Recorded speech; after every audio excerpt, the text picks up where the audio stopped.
43 ships hung in a perfect crescent, and none of them fired. Overlord Drevancourt stood at the viewport of his flagship, watching them. Behind him, the debris of his own armada turned in slow circles, metal and frost catching the dead light of a dying star. Nothing moved on the tactical display except a small red count, climbing. He did not look at it. He watched the human ships instead, waiting for the first one to break formation. None did. His hand rested on the console and it was shaking. He had not felt his hand shake in 900 years. The silence was the wrong detail. An enemy fleet that had just broken an armada should be firing, retreating, calling for reinforcements, doing anything but sitting still. These ships did none of that. They simply held their line. 43 of them, arranged like a blade that had already finished cutting. A chime sounded on his console. One line of text, sent on the same open channel he had used 6 hours earlier to deliver his ultimatum to Earth. You were warned. 3 words. No demand. No threat. Draven touched the scar above his left eye, an old habit from before this war. From before he had learned what fear tasted like. He had conquered 18 systems. He had led 34 campaigns. He had never lost a fleet, and he had never once imagined he could lose one to a species that had said almost nothing for 300 years. No engines fired, no weapons locked. No answer came because there was nothing left to answer. I wish I could tell you the silence broke first. It didn't. Dravon did. 6 hours earlier, the vote had already been cast.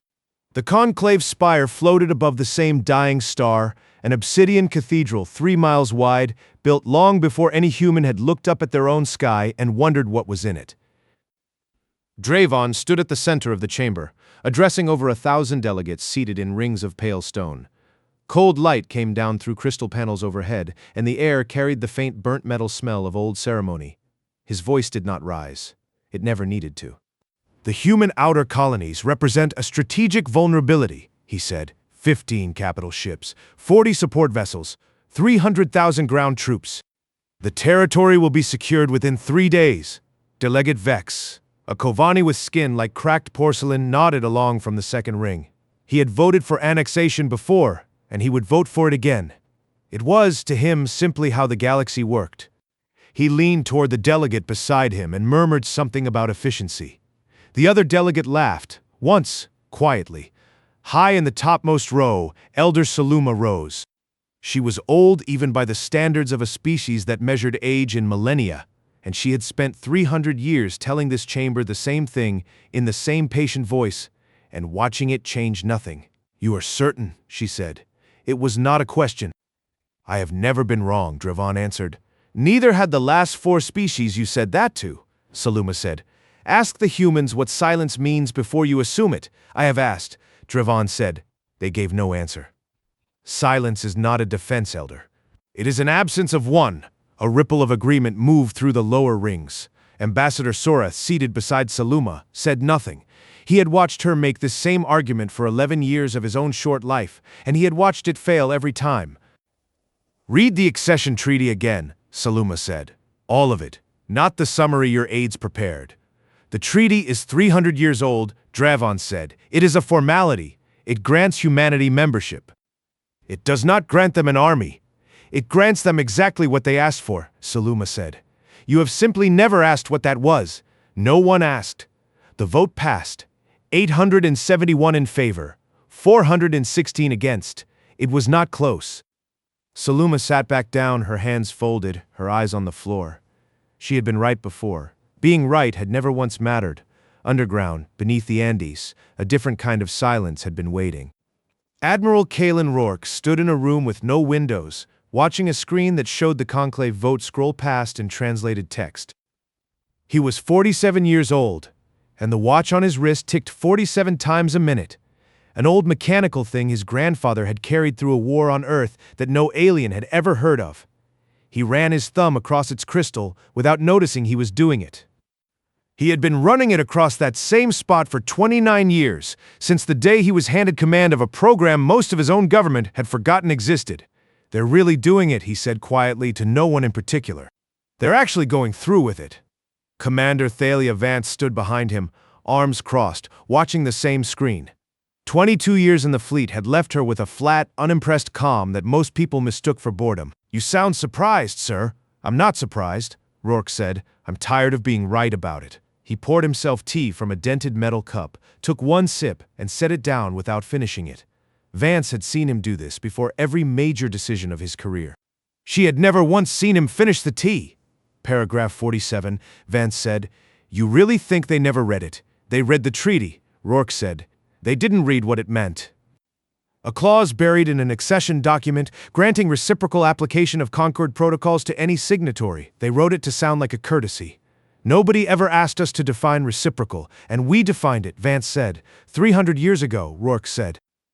47 names signed a piece of paper nobody expected anyone to read twice, and it just sat there, doing nothing, waiting for someone to try exactly this.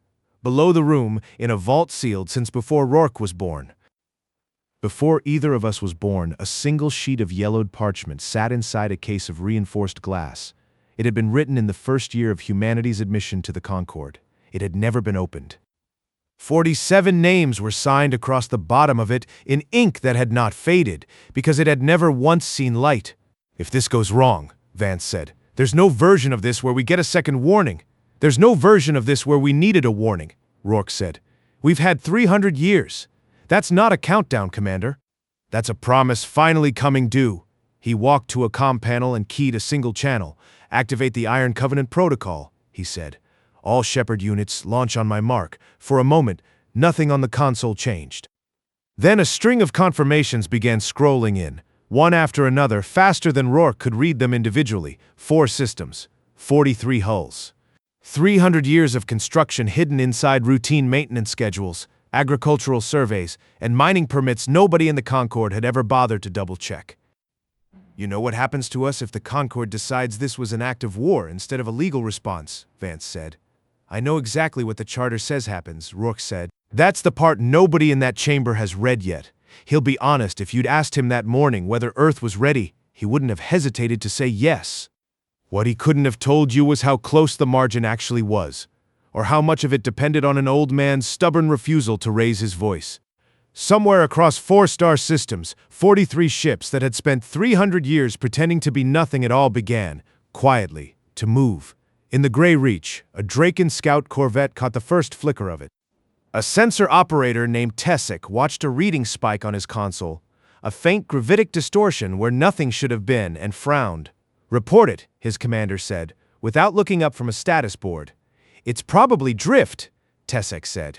400,000 kilometers away, inside an asteroid that had been logged for 11 years as an inactive mining claim, the first of 43 Shepard-class vessels broke atmosphere in near total silence. Debris field interference. Reported anyway. He didn't. It seemed like nothing. That was of course the point. Running on a drive signature engineered to read as background noise. Vance's voice came over the fleet channel. Calm, flat, unhurried. Formation Shepard. Hold dispersed. Nobody moves until they're already inside the trap. On New Carthage, 64 surface cannon crews received a single order and nothing else. Stand by. Most of them had trained for this moment for a decade without ever being told what, exactly, they were standing by for. A young gunnery officer named Priya Okafor checked her targeting solution twice, found it correct both times, and said nothing to the crew beside her, because there was nothing yet worth saying. I'll be honest with you. The Concord had spent 9,000 years learning how to conquer. Humanity had spent 300 years learning something much quieter and much harder to forgive. The Draken Armada crossed into the Grey Reach 40 minutes later, 1,200 ships strong, moving in the same tight, confident formation that had taken 18 systems without ever needing to change. Dravon stood on his flagship's command deck, one hand resting near the scar above his eye, watching a tactical display that showed nothing ahead of him but empty space and a handful of colony transponders blinking where they should. No fleet presence, his tactical officer, Kabath, reported. 900 years old, quiet by nature. He had served under Dravon longer than anyone else on the bridge. No defense grid signature. Nothing. Humanity has no fleet worth detecting, Dravon said. That was never in question. Somewhere behind a debris field he had not yet bothered to scan, 43 ships waited for him to say exactly that. The scout ship Tessex vanished from Dravon's display without a sound. Kavath, Dravon said. Report. Contact lost, Kabath said. No distress signal. No wreckage transponder. He paused, and in 900 years Dravon had learned to read that pause. Sensors show nothing. Not even debris. Something destroyed it cleanly enough to leave no debris. Or it was never destroyed by weapons fire at all, KV-8 said. Dravon's hand moved briefly toward the scar over his eye, then stopped. He would not touch it yet. Not in front of the bridge. Behind an asteroid logged for 11 years as an inactive claim. Vance's voice went out over the Shepherd Channel, flat and unhurried as ever. First contact confirmed. Formation holds. Nobody breaks until I say. Rourke watched the feed from beneath the Andes, his thumb moving over the crystal of his watch. He did not speak. There was nothing left for him to add. The plan had been the same for 29 years. Only the moment had changed. The Drake and Vanguard pushed forward into what looked on every sensor they owned like empty space. Then it wasn't. 43 hulls broke cover at once, not in a wall, not in a line, but scattered across 100 vectors, striking from angles no defensive doctrine accounted for because no defensive doctrine had ever needed to. A Draken cruiser took a hit amidships and folded in on itself before its crew had time to call for help. Another spun away trailing atmosphere, then went dark entirely. Report losses, Dravon ordered. Significant, Kvath said. The formation is dispersing to compensate. Then order it to hold. Concentrate fire on the nearest contact. The order went out. It did nothing. By the time any single Draken gunner found a target, the ship that had fired on him was already gone, folded back into the noise of the debris field, and 3 more had appeared somewhere else. It was not a battle in any shape Dravon recognized.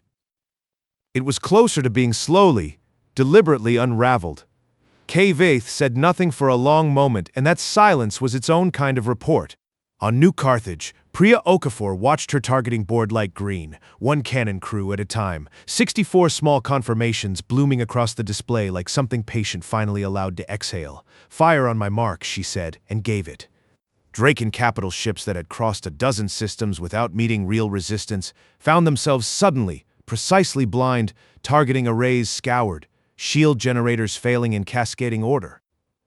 The colony's cannons opened together, and for 14 long seconds the sky over New Carthage turned the color of a struck match. Hulls scored open along seams their own engineers had never thought to reinforce, because no one had ever made them think about it.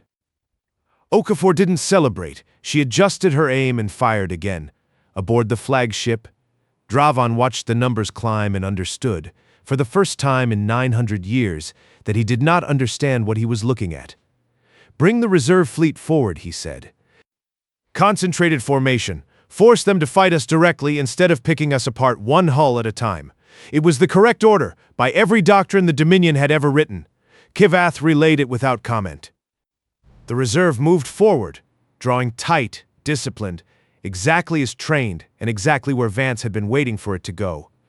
They're bunching, she said quietly, almost to herself. The kinetic field simply detonated, a wall of stone and iron thrown into the exact volume of space the Draken reserve had just entered. Rourke was right. She keyed a single command into the field beneath them, where an asteroid belt that had sat undisturbed for 3 centuries suddenly wasn't undisturbed at all. No warning went out, no transmission preceded it. And there was nothing anyone aboard those ships could do about a threat that had been sitting quietly in the dark since before most of their captains were born. I'll be honest, there is no elegant way to describe what a debris storm does to a fleet packed shoulder to shoulder.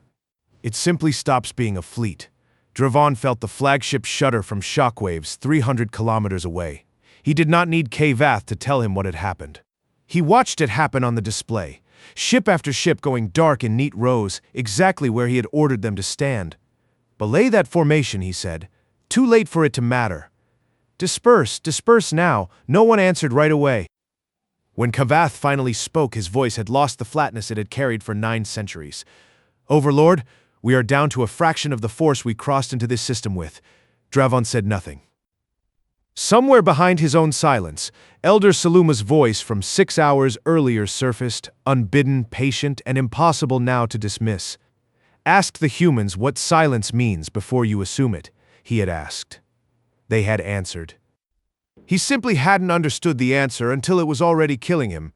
Dravon's flagship shuddered again, this time from something closer than debris. Overlord. Kvath's voice had an edge now. the first real fracture Dravon had heard in 9 centuries of service. New Carthage's cannons have found our capital ships directly. We're losing them in open water, not in the belt. How many remain combat-capable? Kavath didn't answer right away, and that alone told Dravon more than any number could have. Say it, Dravon said. Barely a handful, Kavath said. The rest are drifting, disabled, or gone. Dravon looked at his display and saw a formation that no longer resembled an armada. It resembled wreckage that hadn't finished falling yet. Then we withdraw, he said. Full retreat. Regroup at the system boundary. The order went out. It should have been simple. Nothing about this engagement had been simple since the moment his scout ship vanished without leaving debris. Rourke watched the Draken retreat order propagate across the intercepted command channel and felt no satisfaction in it, only the old familiar patience of a plan reaching the moment it was built for. They're pulling back toward the boundary, Vance said. Let them reach it, Rourke said. Around Earth, a structure that had never once appeared on any Concord survey activated without fanfare. It did not fire. It did not need to. A latticework of satellites, assembled in secret over dozens of quiet operations logged as debris cleanup and orbital maintenance, unfolded itself into a solid ring of metal and light directly across the retreat vector, silent as a held breath. Dravon's tactical display flagged the structure the instant it appeared, and for a long moment nobody on his bridge said anything at all. That wasn't there an hour ago, Kavath said finally. It was always there, Dravon said. We simply never looked, he thought briefly, of every survey his intelligence officers had filed on the human homeworld over 3 centuries, each one concluding the same comfortable thing, no significant orbital defense. He had read those reports and believed them, because believing them was easier than asking why a species that had gone quiet so completely might have wanted him to. The ring did not fire on his retreating ships. It simply closed the boundary, and closing it was enough. Elder Saluma sat alone in the conclave chamber, hours after the vote. When the first casualty reports began arriving, she did not gloat. She had never once, in 300 years of being right, found any comfort in it. Delegate Vex entered quietly and stood near the doorway, unwilling to sit, unwilling to leave. You knew, he said. I told you what I knew, Saluma said. I never claimed to know how it would happen. Only that it would. The Overlord said their silence meant compliance. Silence, Saluma said, is simply a very long sentence nobody has finished reading yet. Vex said nothing else. He left the way he had come, and Saluma sat with the mist drifting through the enormous, empty chamber and waited for a war she had spent 3 centuries warning against to finish proving her right in the worst possible way.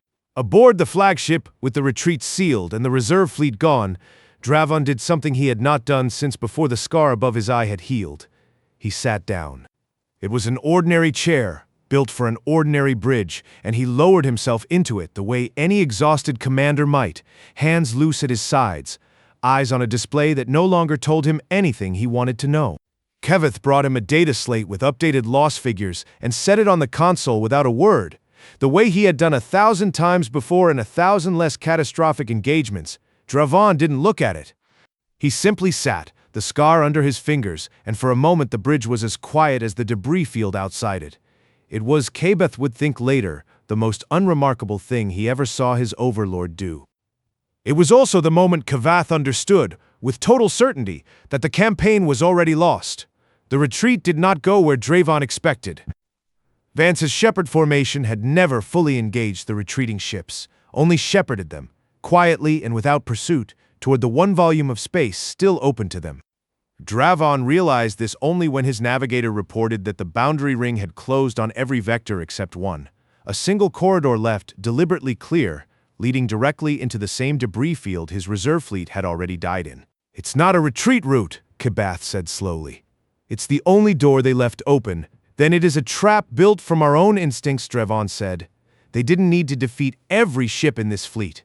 They only needed us to retreat exactly where retreating felt safest. He had spent 900 years learning to read a battlefield the way his enemies wanted him to read it. He had never once considered that an enemy might spend 300 years building a battlefield shaped like his own certainty. His flagship drifted, alone now among the wreckage of the reserve fleet it had once led forward, and on the display, 43 human ships began, without hurry, to close the distance. Overlord, Kavath said. Orders. Drevon did not answer immediately. Somewhere behind him, unspoken, sat a question he had never needed to ask in 18 conquered systems and 34 campaigns. What does a species do with an enemy it has already beaten, but has not yet decided what to call? Hold position, he said finally. Do not fire unless fired upon. It was. Kabath realized the first order in the entire engagement that had nothing to do with winning. The silence stretched long enough that Kabath checked the comma ray twice, certain something had failed. Nothing had failed. The 43 ships simply held their crescent, patient as a held breath, and did not fire. Then the console chimed. Draven looked at it the way a man looks at a door he has been told not to open. The transmission was short, sent on the same channel he had used to deliver his ultimatum hours earlier, as if whoever had sent it wanted him to recognize the frequency before he read a single word. You were warned. 3 words. No demand attached. No terms offered. He read them once, then again, and the second reading told him something the first had not. This was not a threat. It was simply the last sentence of an argument he hadn't realized he'd already lost. No response required, Draven said. Overlord! Kavath's voice had none of its old composure left in it. There's nothing left to respond to, Draven said. They have already said everything they intend to say. He touched the scar above his eye. His hand did not steady. It had not steadied since the minefield, and some small, honest part of him understood it never would again. Not fully. Not the way it had before this day. No warning had needed to be loud. No declaration had needed repeating. No mercy had been offered. Because none had been required, the humans had simply waited and let him arrive at his own ending on his own terms, which was, he was beginning to understand, a crueler thing than any weapon. They did not fire on him. He would think about that for the rest of his life, however long the Concorde chose to let that life continue.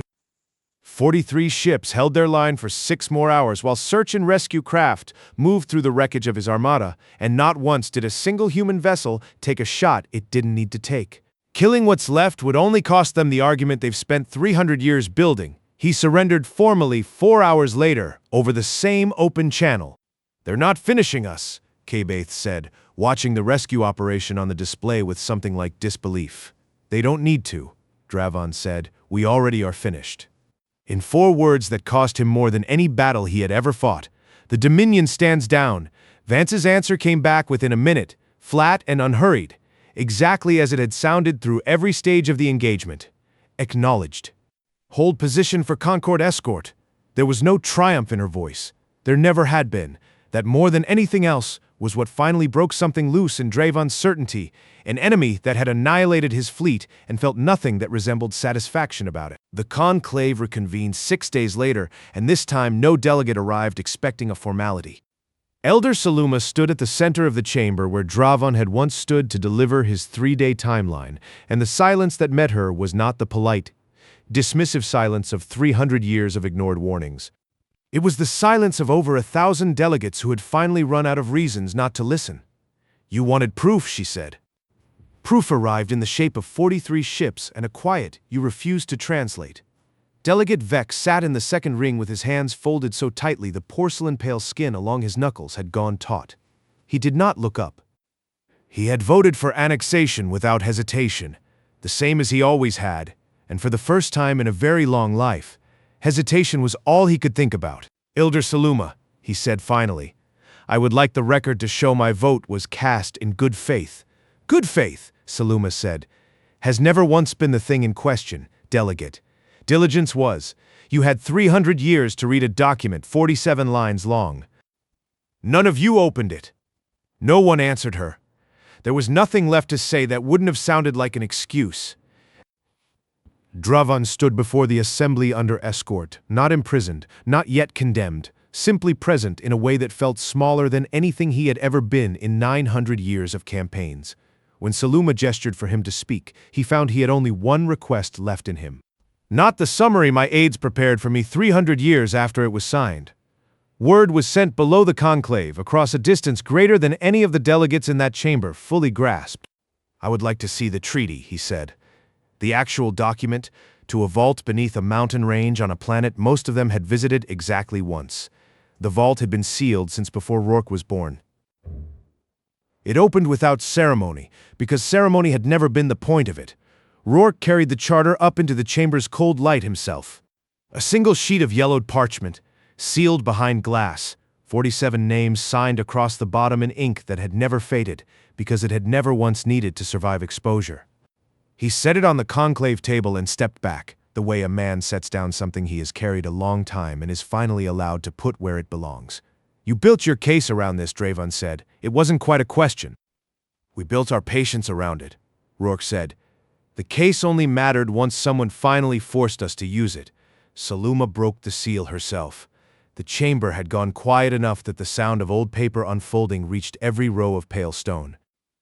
"All protocols apply reciprocally," she read. Paragraph 47. Draven leaned forward, and for the first time since the minefield had taken his reserve fleet, something in his voice cracked all the way open. "Reciprocal activation," he said, reading the line himself. "The humans wrote themselves a clause for annexation, buried in their own accession, and none of us ever thought to ask what it meant, because we assumed the weaker party would never think to use its own membership against us. We didn't write it as a weapon," Rourke said. "We wrote it because a long time ago, on our own world, we learned something the Dominion never had to. The people who write the rules rarely expect anyone weaker to read them back." Sarath, seated beside Saluma, spoke for the first time in the entire proceeding. "We only needed it to be true, in case someone ever forced the question." Somewhere in the gallery, Kavath thought back to the moment his overlord had simply lowered himself into an ordinary chair, hands loose at his sides. 300 years, he said quietly, "and you never once needed to prove it until today." "We didn't need to prove it," Rourke said, saying nothing while a data slate sat unread on the console. He had thought it was exhaustion. He understood now it had been the first shape of recognition, the moment Draven's mind, faster than his voice, had already begun accepting what his pride would take 6 more days to admit aloud. 300 years, Draven said again, softer now, mostly to himself. "You had thousands of years to learn how to conquer. We assumed that meant you understood war better than anyone. You only needed 300 to learn how to end one before it started. That was enough." He did not say it as an accusation. It landed as one anyway, in every row of that chamber, on every delegate who had voted for a war they were told would take 3 days. The vote to formally dissolve the annexation order passed without debate. Delegate Vex abstained the first time in his recorded service he had done so, and left the chamber without meeting anyone's eyes. Saluma was not celebrated. She had known, long before this day, that she would not be. She sat afterward in the same seat she had occupied through 3 centuries of warnings no one wanted to hear, and Sorath came to sit beside her, for once with nothing to apologize for. "You were right," he said. "I was ignored," Saluma said. "It only explains one, afterward. Those have never been the same thing. Being right has never once stopped a war on its own. To people who have already stopped listening long enough for it to matter, the Concord passed a new procedural rule within the week. No species could vote to annex another without a complete review of every treaty obligation attached to its membership. It changed nothing about what had already happened in the Grey Reach.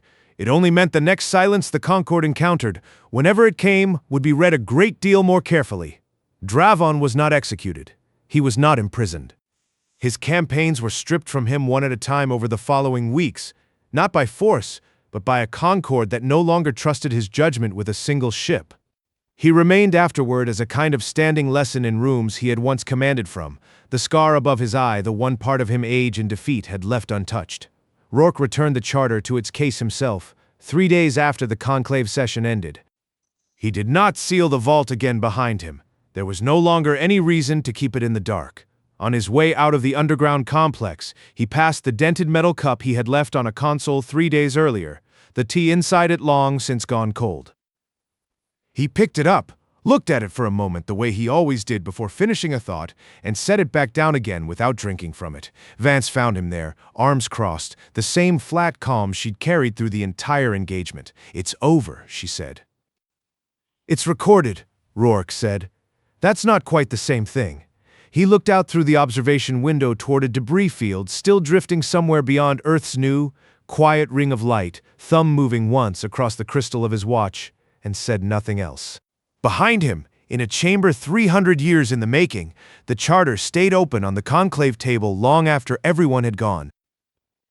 47 names caught the pale light coming down through the crystal ceiling, the ink as dark and unhurried as the day it had first been signed, waiting, the way it always had, for someone to finally finish reading it.